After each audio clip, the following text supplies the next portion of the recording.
Mesdames et messieurs, je voudrais d'abord au nom du gouvernement vous remercier très sincèrement pour avoir accepté de répondre à notre invitation pour cette cérémonie de signature des accords auxquels nous sommes parvenus avec les partenaires économiques du secteur des transports. Je suis très heureux de voir que nous sommes aussi nombreux qu'au début des discussions que nous avons entamées il y a un peu plus d'une semaine. Je voudrais également présenter nos regrets pour le retard que nous avons pris, mais qui sont toujours inhérents à ces formules de discussion pour s'assurer que les engagements des uns et des autres ont été traduits correctement dans les documents qui nous lient.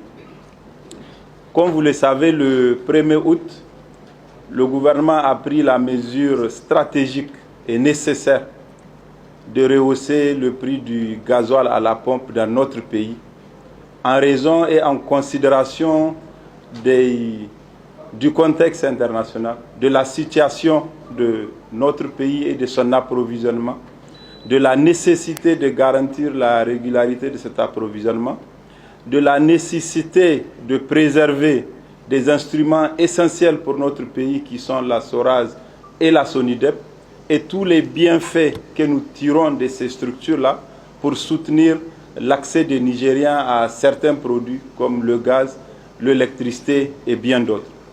En raison de toutes ces considérations que nous avons évoquées et qui sont dans le document, le gouvernement a donc pris cette mesure le 1er août.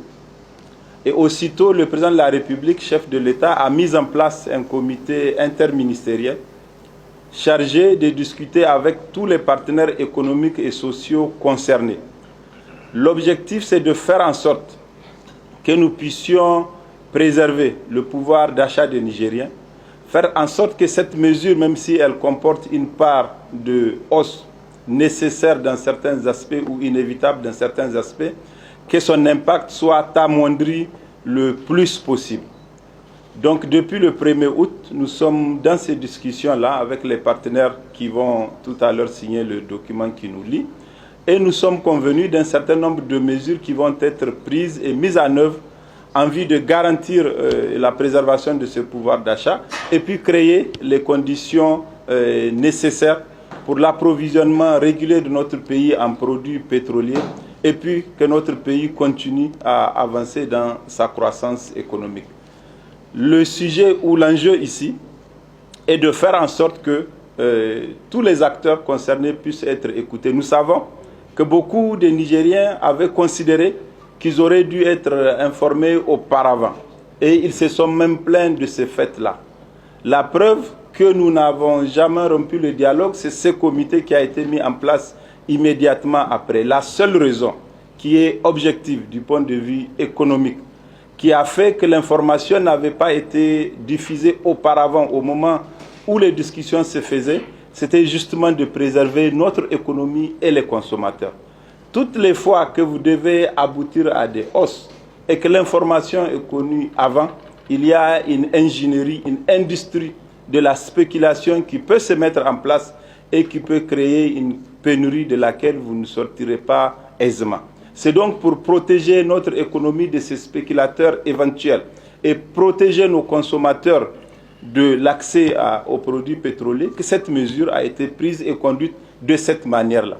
Mais en raison de la responsabilité que nous avons de faire en sorte que le dialogue soit permanent et qu'il aboutisse à un fonctionnement régulier de notre économie et à la préservation du pouvoir d'achat, depuis aujourd'hui une semaine au cabinet du Premier ministre et depuis 3 jours autour du président de la République, l'ensemble des acteurs économiques et sociaux concernés ont été conviés à des discussions au cours desquelles ils ont été écoutés et les raisons de cette hausse leur ont été avancées.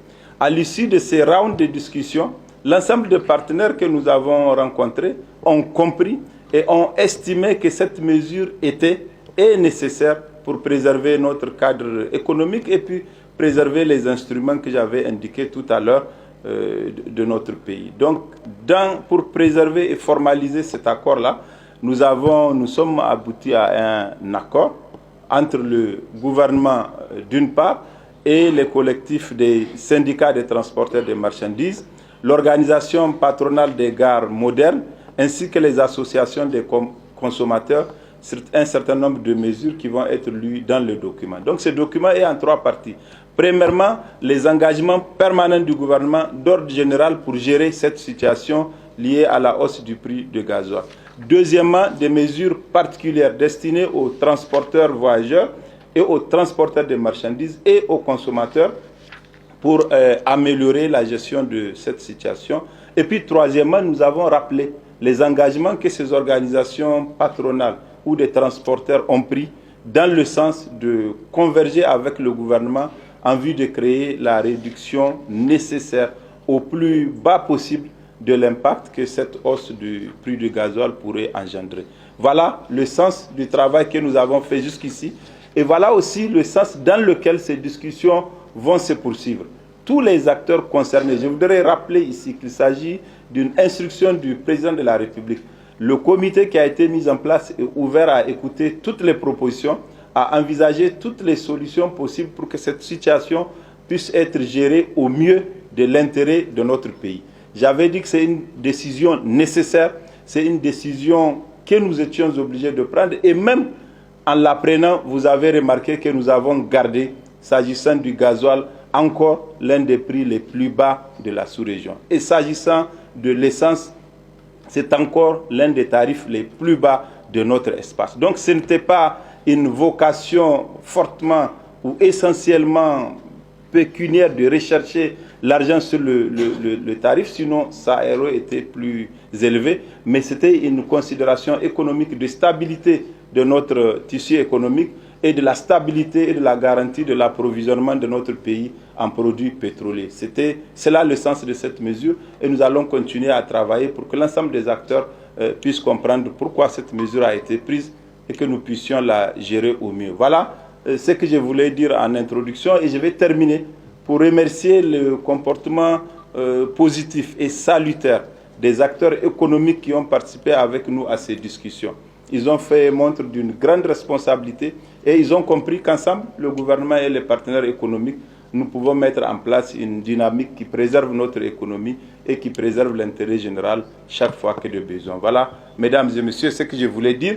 Je vais donc donner la parole au secrétaire général adjoint du syndicat des transporteurs marchandises du Niger, M. Amadou Hassan, pour lire en notre nom à tous le contenu de cet accord. Ensuite, il sera signé par les différentes parties prenantes au cours de cette cérémonie. Voilà, mesdames et messieurs, ce que je voulais vous dire.